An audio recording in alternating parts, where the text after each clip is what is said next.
بسم اللہ الرحمن الرحیم۔ رمضان آ گیا، رحمت کا عشرہ شروع ہے، لیکن افسوس کچھ لوگ ایسے بھی ہیں جو اس مہینے میں بھی خسارے میں رہتے ہیں۔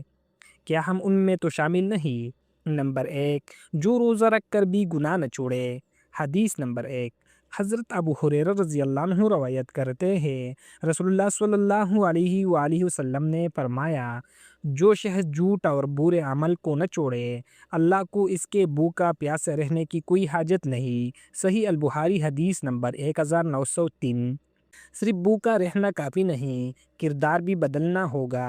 نمبر 2، جو رمضان پا کر بھی مغفرت حاصل نہ کرے۔ حضرت ابو ہریرہ رضی اللہ عنہ روایت کرتے ہیں، رسول اللہ صلی اللہ علیہ وآلہ وسلم منبر پر تشریف لائے اور فرمایا، اس شخص کی ناک خاک آلود ہو جائے جس پر رمضان آیا اور وہ گزر گیا مگر اس کی مغفرت نہ ہوئی۔ سنن ترمذی حدیث نمبر 3545۔ رمضان ملنا بہت بڑی نعمت ہے، اسے ضائع کرنا خسارہ ہے۔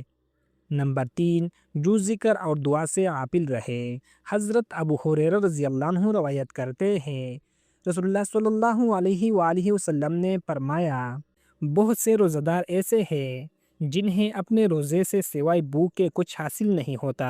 سنن ابن ماجہ حدیث نمبر 1690۔ جو شخص عبادت کو صرف رسم بنا دے وہ اصل اجر سے محروم رہ جاتا ہے۔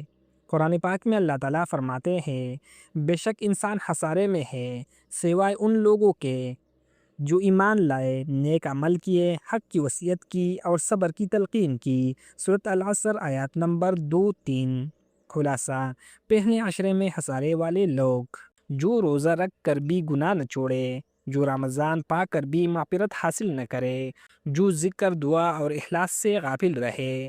رمضان صرف بھوک کا نام نہیں، یہ کردار، نیت اور دل کی اصلاح کا مہینہ ہے۔